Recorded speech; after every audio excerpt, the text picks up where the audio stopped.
मार मार मार मार, देख ये रहा ले गया। अरे यार बहुत खेल लिया, भूख लग रही है, कुछ खाना पड़ेगा।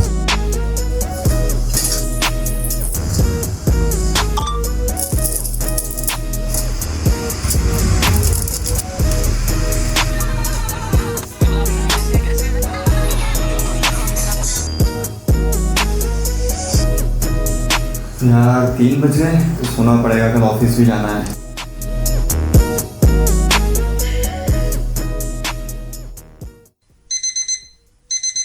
जल्दी कर जाए, आज भी लेट हो गया है। बॉस तो छोड़ेगा ही नहीं, ऊपर से कॉन्स्टिपेशन की दिक्कत हो रहा है। लगता है टपरी पे जाना ही पड़ेगा। एक चाय दे देना।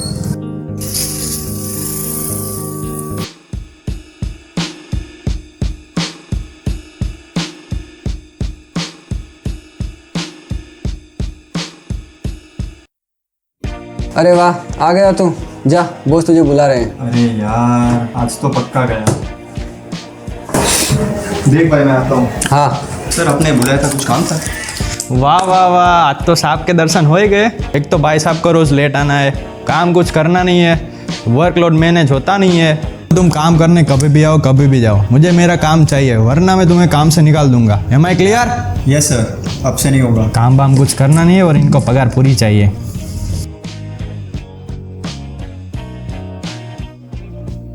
जब देखो तब बॉस की गालियां ही सुनता रहता है। क्या भाई, मिल गया प्रमोशन?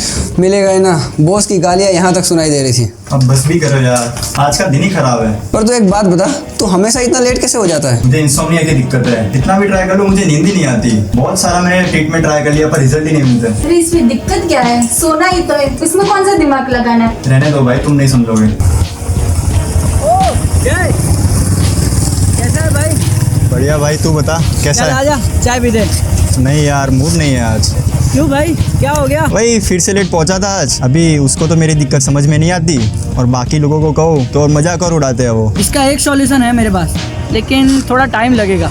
यार टाइम ही तो नहीं है मेरे पास। फिर से वही बात, ये आजकल के लोगों की वही दिक्कत है। महीने तक उल्टा सीधा खा के अपनी बॉडी की बैंड बजाएंगे, लेकिन सॉल्यूशन इनको इंस्टेंट चाहिए। बस यार, अब तू भी सुनाना मत चालू कर दे। बता क्या सॉल्यूशन है? एक काम कर, मेरे साथ चल। ठीक है भाई, चल। चला भाई।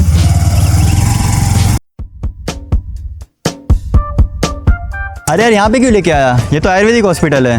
ये मेरा भाई का हॉस्पिटल है, वो बहुत अच्छा आयुर्वेदिक डॉक्टर है। वो तेरी प्रॉब्लम भी सॉल्व कर देगा। ठीक है फिर चलते हैं, चल। चल फिर।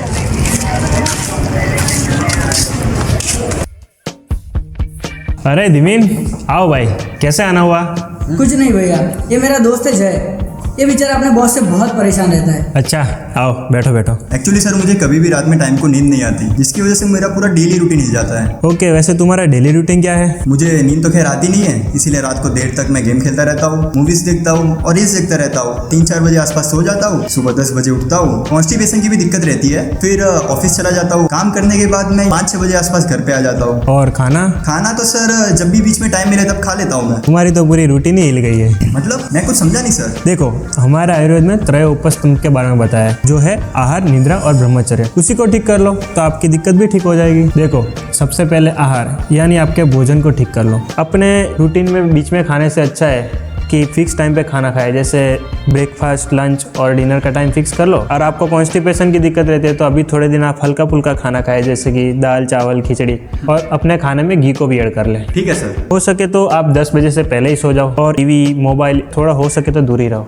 यही कारण है जिसकी वजह से लोगों को नींद नहीं आती है। और हो सके तो रात को 1 गिलास भैंस का दूध पी के सोइए, जिससे आपको नींद अच्छी आएगी। Okay sir. ब्रह्मचर्य यानी कर्मणा मनसा वाचा सर्वावस्थास्तु सर्वदा सर्वत्र मैथुन त्यागो ब्रह्मचर्य प्रचक्षते, यानी कि तुम्हारा कर्म, मन और वचन, इन तीनों अवस्था में मैथुन यानी सेक्सुअल अर्जिस पे पूरा कंट्रोल होना चाहिए। तुम सद्रुत भी फॉलो करोगे तो तुम्हारे साथ साथ दूसरों का भी भला होगा। सद्रुत वो क्या होता है? सद्रुत यानी कि हिंसा न करना, दूसरों का हित सोचना, मानसिक भाव जैसे गुस्सों पे कंट्रोल रखना, भक्ति भाव करना और अपनी बॉडी को क्लीन रखना। साथ ही हम शिरोधारा, पाद अभ्यंग और नस्य भी कर सकते हैं, जिससे तुम्हारा स्ट्रेस भी कम हो जाएगा और नींद भी अच्छी आएगी। Thank you sir. मैंने आज तक बहुत सारे डॉक्टर्स को बताया, पर सोचा नहीं था कि मेरा ही रूटीन मेरी प्रॉब्लम का कारण बनेगा। अरे कोई बात नहीं, इसे इम्प्लीमेंट करके देखना, रिजल्ट अपने आप मिलेंगे। वसुदेव कुटुंबकम यानी कि पूरा विश्व ही एक परिवार है। अगर सिर्फ हम हमारे स्वास्थ्य के बारे में सोचेंगे तो इस पूरे विश्व के बारे में कौन सोचेगा। जैसा कि हमें बताया कि सद्वृत्त का पालन करने से हमारा स्वास्थ्य तो बेहतर रहेगा ही, साथ ही बाकी लोगों को भी मार्गदर्शन मिलेगा। आज हमारे इस वातावरण में एक छोटे से बदलाव की वजह से हमारे स्वास्थ्य पर असर देखने को मिलता है। वैसे देखा जाए तो इसका कारण भी हम ही है। अगर हम हमारे स्वास्थ्य के साथ साथ पूरे वातावरण के स्वास्थ्य का भी ध्यान रखेंगे